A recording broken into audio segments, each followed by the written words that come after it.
mga ka-vlog. Ngayon ay ipapakita ko sa inyo kung paano gumamit ng angle grinder. Ayan, sa mga hindi pa nakakaalam, no, sa channel ko i-visit nyo lang yung aking playlist dahil madaming category yung aking mga videos, kaya doon kayo tumingin sa aking playlist para yung gusto nyong pag-aralan or malaman, gusto nyong yung part na gusto nyong o hilig nyo palagi na panoodin, makikita nyo doon kumbaga naka-segregate na siya, nakaayos, no? Ngayon ang ibablog natin bago natin bitawan yung item ng mga angle grinder dahil ibebenta ko na sila. Ipapakita ko sa inyo kung paano ang tamang paggamit ng angle grinder, no? Halos kumpletong tip kung paano ito gamitin at ano yung mga ginagamit na angkop na cutting disc o bala para sa isang angle grinder. Ito nga pala yung nakikita nyo, ito yung aking mini tool shop, no? O tool room, at ito rin yung mini welding shop ko na kapag may ginagawa lang ako dito para tahimik siya kasi maingay magputol ng bakal, no?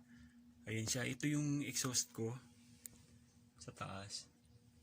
Yan, exhaust pan yan para ilalabas niya yung fumes o yung usok ng welding.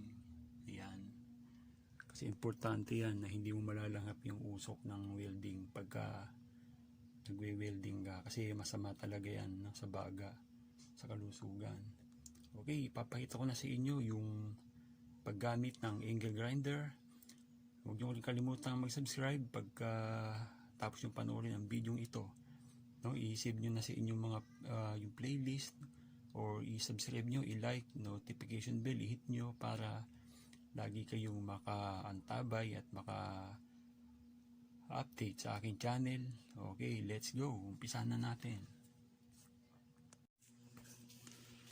Okay mga ka-vlog, ito na. Ito ang mga angle grinder.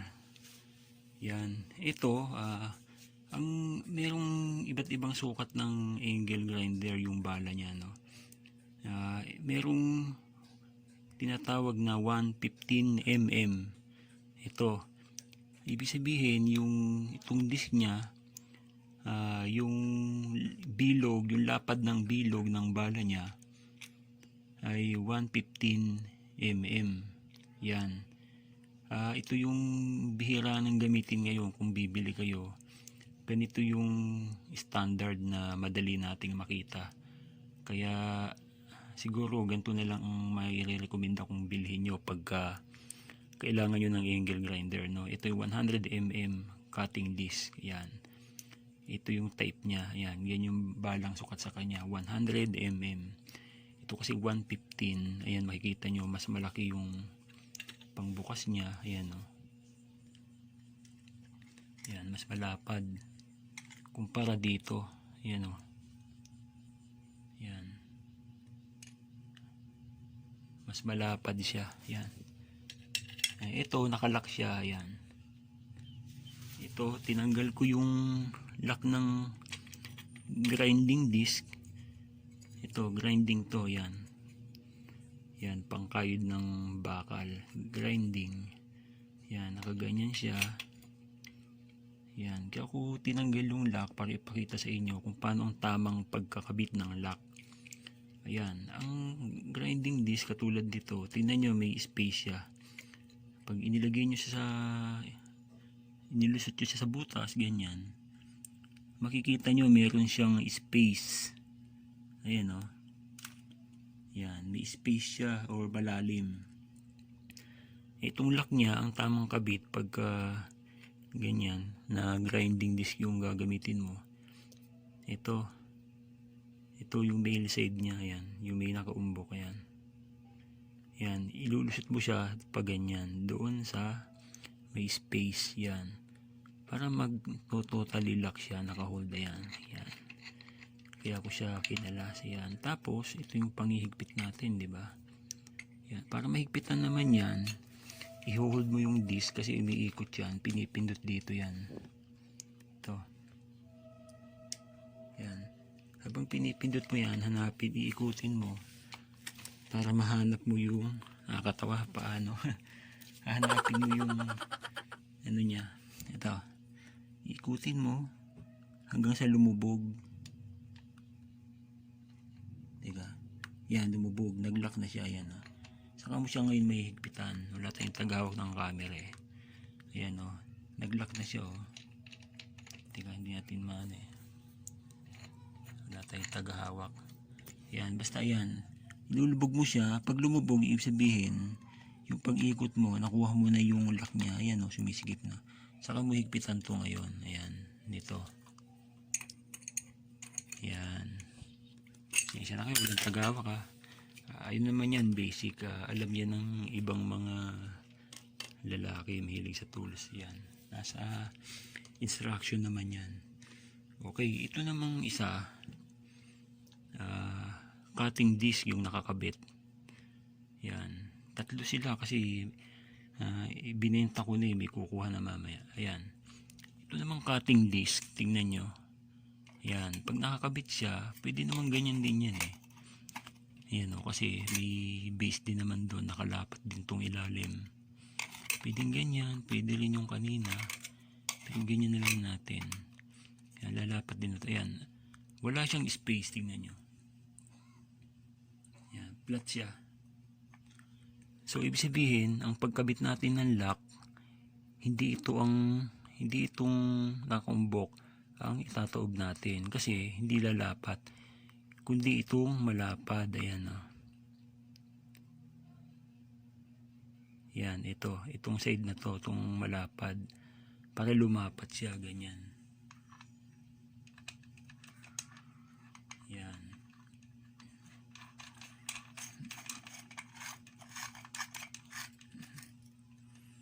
Yan.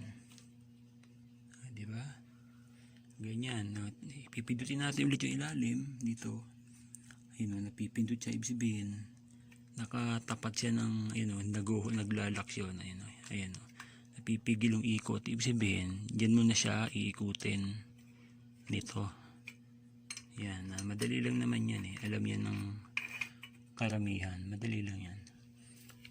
Tapos ang tamang pagkabit ng cover ng disc, papakita ko sa inyo. Yung iba kasi ang ikot ng disc, yan, pag nakaganyan ka, ang ikot niya, pag ganun, kung nakaganyan ang harap sa'yo, ganito ikot niya, counterclockwise, yan, pag nakaganyan ka, yan. Tama pagkabit ng disc cover, ito yung disc cover eh, yan, ito. Na-adjust yan, pinipihit dito sa tornilyo, yan. Sabi yung camera, ito. Yan, ito. Yan. Umiikot yan.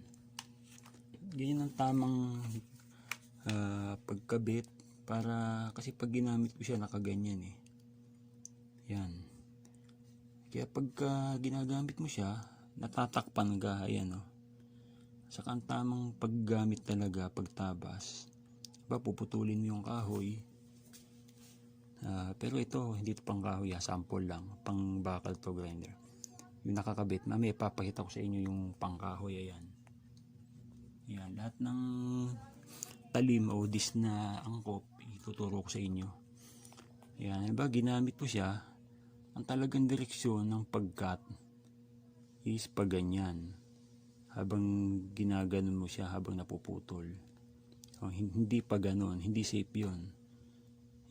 So tatalsik yung spark niya sa ilalim, pero safe siya. Pailalim ang talsik sa yung spark, pero yun ang angkop na paggamit kasi nakakover din naman siya sa ilalim. Ayan o. Ayan o. Ang style lang, ikaganon mo. Yan. Yung iba kasi ang paggamit, ginaganon, binabaliktad. Yan. So yung spark, palayo, papunta doon kasi ang ikot ditong bala gumaganon, tumatalsik doon yung spark, kaya nga lang delikado yun kasi ang magiging pushing mo o pagtulak nung direksyon ng disc mo para matuluyang maputol is pag ganon.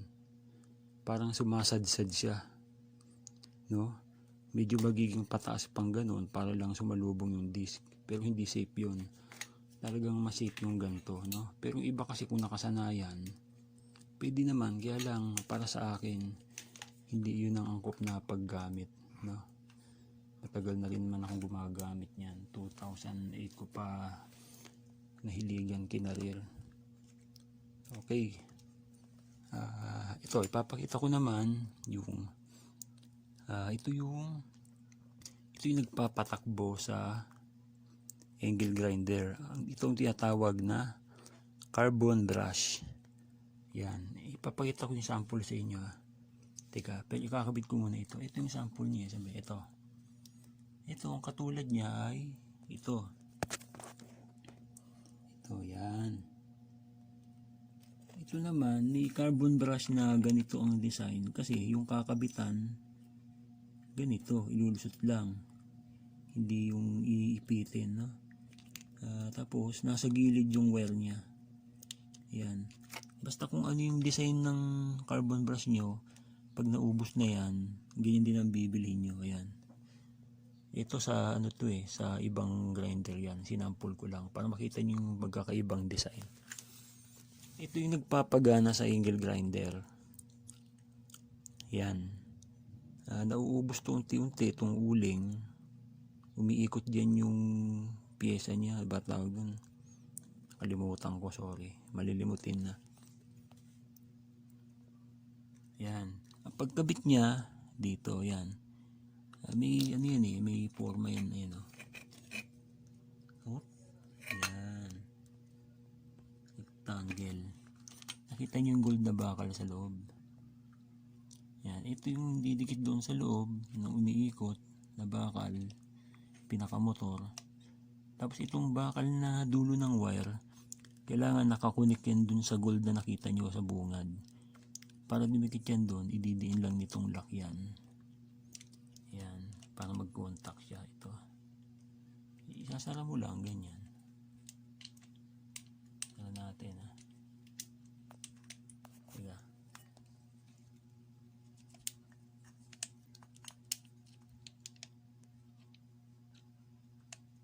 Ang hirap ng walang tagahawak. Yan. Hop. Hindi masyadong napaghandaan o vlogging. Teka. Ako nabaliktad pa, sorry. Baliktad pa, lagay natin. Wala yung pipihitin. Sorry, ayan. Ito yung pipihitin ng screwdriver, ayan.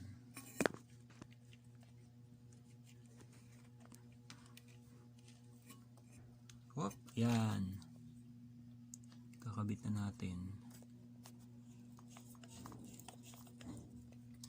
Pag humigpit yan, ibig sabihin, lumapat na yung dulo ng spring.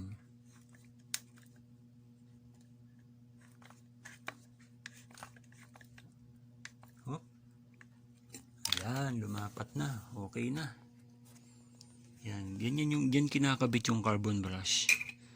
Okay, dito na tayo sa mga types ng disc.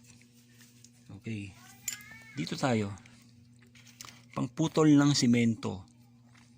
Iba-iba ang design niya, mga ka-vlog. Ito, tingnan nyo. Mapapansin nyo, magkakaiba siya ng forma. Yan. Ito yung madalas kong ginagamit. Pagka may puputuling simento or guguhitan, flooring, pwede siya, ganyan. Yan. Yung pag-uuka ka sa simento, bago mo silisilin, yung kahit magkakabit ka ng PVC. Diamond to, diamond cutting disc. Pang concrete, no? Pwede rin siya sa mga black marble. Kumbaga all around siya. Ito naman nakalagay lang concrete. Hindi ko pa nagamit kasi collection ko lang siya. Mahilig ako sa mga tools, no? Mga gamit. Ito nakalagay concrete. So sa simento lang talaga ito gagamitin. Pang putol, ganun. Pang uka. Pero ito talaga yung all around. Ito naman pang marble. Yan. Pang marbles to madalas. Yan. Pwede rin sa concrete pero Alam ko heavy duty rin ito, pero kung heavy duty, mas nakasanayan kong gamitin to. Yan, matagal na. Minana pa to sa kay dad, yan, sa daddy. Pang ano yan, heavy duty concrete, no? Cutting. Ito naman, pangtaba siya ng kahoy. Yan, ganyan ang design niya. Yan, may bilang yung ngipin yan eh. Mas marami, mas pino yung tabas o lagari. Kung kaunti naman, kung mas malalaki yung ngipin or malalaki yung space, ibig sabihin para siya sa makakapal na kahoy. Yan, pag medyo maliliit yung space, ibig sabihin pang maninipis siya, no? Mga plywood, ganun. Ito ang sample natin, ilang teeth, ilang ngipin to. 30, ayan o. Nakalagay 30 teeth. Yan. Hindi na makuha, may ilaw kasi. Yan, 30. Yan, 30 teeth. Ito nga pala yung ring niya. Nilagay ko sa alambre para lang wag mawala. Pero dito yan sa gitna nilalagay. Yan. Yan, katulad nito. Yan. Partner niya yan. Iingatan nyo mawala yan. Kaya lalagyan ko ng alambre. Para yan. Nasa gitna niya yan para maglaro. May play siya. Diba gagamitin sa simento. Halimbawa. Yan. May kasama siyang ring nga pala. Kasi heavy duty. Yan. Saka yun talaga design niya para lumaro kasi malakas yung vibration ng simento. Yung sa kahoy, ewan ko ba't nilagyan din. Pero pag binili mo naman may ganyan eh. Ayan. May play siya. Ayan. Okay, ito naman. Ito yung tinatawag na flap disc. Ayan. Ito yung liha pagka magpipinis ka ng bakal o kahoy, pipiliin mo lang kung pang bakal or kahoy. Madalas pang bakal yung kulay pula. Ito katulad nito, mapula siya. Yan. Pang bakal yan. Ang gaspang niya o grate, ayan, 100. Yan. Tamang-tama lang siya.